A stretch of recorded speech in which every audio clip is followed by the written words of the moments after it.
মামনি, ও মামনি, কোথায় গেলে তুমি? কোথায় যে যান? মামনি, একটু এদিকে এসো না গো।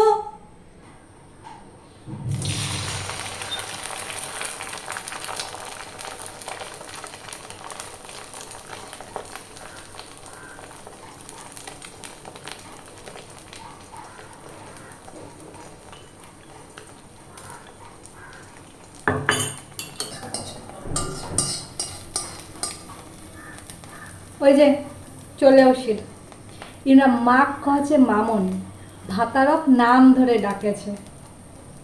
মুই এরা বাপ জন্মে দেখুন। হ্যাঁ মা, কহ কি কহছি? মামনি বলছিলাম কি, ওই যে আজ রাতে আমার কিছু বন্ধু বান্ধব আসবে, কলকাতা থেকে আসবে, তো ওরা না তোমার এই দেশি ভাষাটা ঠিক মানে খুব ভালো করে বোঝে না। তো তুমি যদি ওদের সঙ্গে একটু বাংলায় কথা বলতে খুব ভালো হতো। তুই এটা কি কহছি বৌমা? মুই দেশি মানসি, রাজার বংশধর, মুই মোর মাতৃভাষা ছড়ে দিই? এটা মুই পারিনি বৌমা, এটা মুই পারিনি।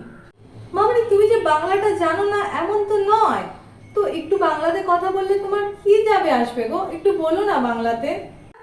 আমার লোকরা মাতৃভাষার তনে কত আন্দোলন করছে, আর মুই কহিম অন্য ভাষা। মুই এটা পারিনি, হবে না, আমি ম্যানেজ করে নেব। তো আমার তো বন্ধু বান্ধবরা আসবে, তো আমি এই বিছানার চাদরটা চেঞ্জ করতে চাইছিলাম, কারণ অনেকদিন ধরে এই বিছানার চাদরটা পাতা, বিছানার চাদরটা নোংরা হয়ে গেছে। তো আমার বিয়ের বিছানার চাদরগুলো কই গেল বলো তো? বিয়ের 2 বছর হয়ে গেল, একটা বিছানার চাদর আমাকে তুমি দিলে না। আর আমি আগে শুনতাম যে মেয়েরা নাকি বিয়ের গিফটগুলো একটাও পায় না, তো এখন তো দেখছি সবই সত্যি গো, একটা বিয়ের গিফট আমি পেলাম না। তার থেকেও বড় কথা, বিছানার চাদর আমাকে কিনে ইউজ করতে হয়। তুমি কি করলে গো বিছানার চাদরগুলো?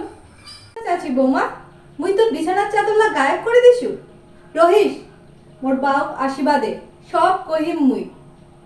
মোক তুই চোর সাজাচ্ছি? মুই জানো না কেন করে মোর বেটাক তুই বিহা করেছি? মুই জানো না? তুই জাদু টানা করে মানে মোর বেটাক পুরা একদম চাপে ধরেছি। রহিস, মোর বেটাক আশীর্বাদে মুই দেখাছু তোর একদিন কি মোর একদিন। মামনি, তুমি এসব নিয়ে বাড়িতে অশান্তি করবে? আমি তোমায় কি বলেছি বলো তো? তুমি যেমন ভাবে মিন করছো না, আমি কিন্তু তেমন ভাবে তোমাকে বলিনি। আর আমি বলেছি আমার বন্ধু বান্ধবদের না রেস্টুরেন্টে খাইয়ে নেব, তুমি প্লিজ বাড়িতে অশান্তি করো না, আমার ঘাট হয়েছে, প্লিজ তুমি অশান্তি করো না।